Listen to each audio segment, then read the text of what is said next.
Hey guys, it's Wednesday, August 19th, and we had a really heck of a downpour out here. Neighbor's yard is all flooded.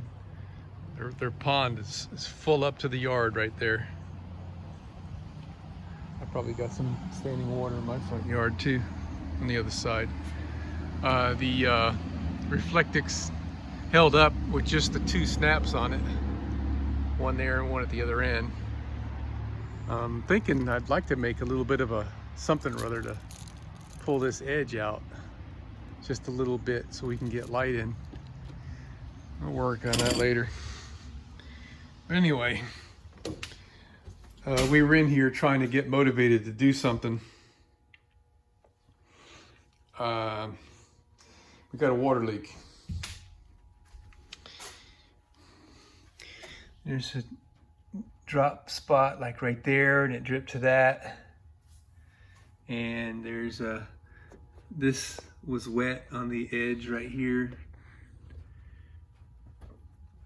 and there's like a line right here, and it was a wet spot here. And come to figure, it's this front window that we did not replace. So I removed the rubbers from the bottom here. I'm actually holding them in my hand. And I want to show you what I knew from before, but really didn't take too much time to do anything about. These little tracks, I guess you will, are like a trough. So if water gets in there, it can go out these holes. And there's holes on the outside. Where the heck are they now? I can't even see. It's right here. There you go. One there. One there, one there. All right, so we took a look at this, and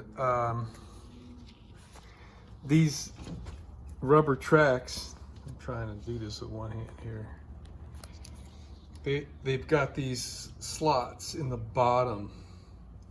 So when water gets down past this seal, it can get through those slots and work their way. The water could work its way to these little slots and then out the drain ports over there.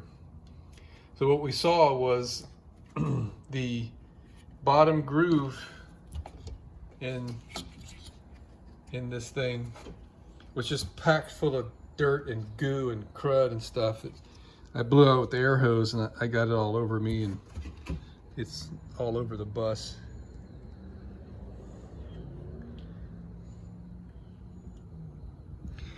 But so we cleaned that out with just blowing it with air. I think I'd like to do is use a brush and some soap and really clean it. That's what I did on these. These were just completely packed full of crud. So I'm hoping that's the reason, and the only reason for the water leak that we've got here. Kind of can't leak anywhere else, but yeah. So what I did is to get these out, I used a screwdriver because they were stuck just from being in there for so long. They were stuck to the side edges. And there was only a little bit of glue at the edge. Right there's a little piece of it left. Looks like RTV up there, which was actually causing a little bit of a problem because it was like a wad, and when you closed the window, it would hit at the bottom down there. Well, I guess it's not that, because the top moves further than the bottom. It just must be that when they install this window, it's not square. But anyway. So I cracked it loose from the sides, on both sides, and then moved the glass to the other extreme and did the same thing. And then I was able to yank them out of there, pull them out from under. There's still lots of crud. I mean, it'd be nice to get the pressure washer and wash this thing out, right? But we're at the point now where we don't want any water coming in.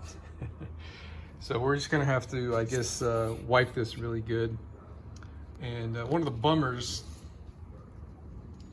let me see if I could show you here. One of these guys, the one that was in the further outboard, is a little bit short.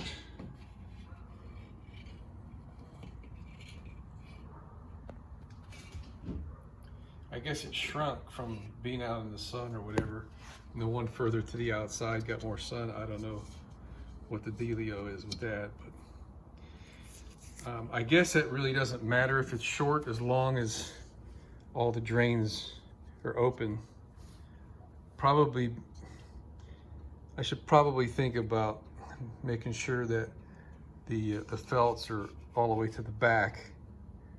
This is probably going to get more, you know, blast from the air and rain if I'm driving through a rainstorm or something, where whatever, I don't know.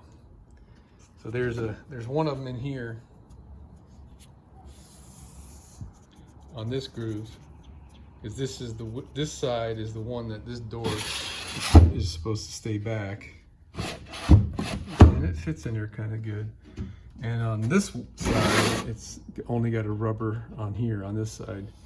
And it's amazing, as old as they are, they're in pretty good shape. So yeah. Okay, so there's what it looks like when they're installed. So I put the shorter one on the inside. I figured it would be less critical because, and I also moved it to the back because when this window is closed, right, we shouldn't be getting anything over that area. So, I mean, this one is long enough to reach both ends. I'm gonna show you this side. So there's what it looks like there. And this one was the one that was on that side. And, you know, it's the rear section of that one that needs to be effective. And so the drain ports look like they're open. So that's probably the fix. Hope so. I guess we should do a garden hose check. We've done that before and it didn't leak. But maybe, you know, the dirt was the problem. All right, all done with that.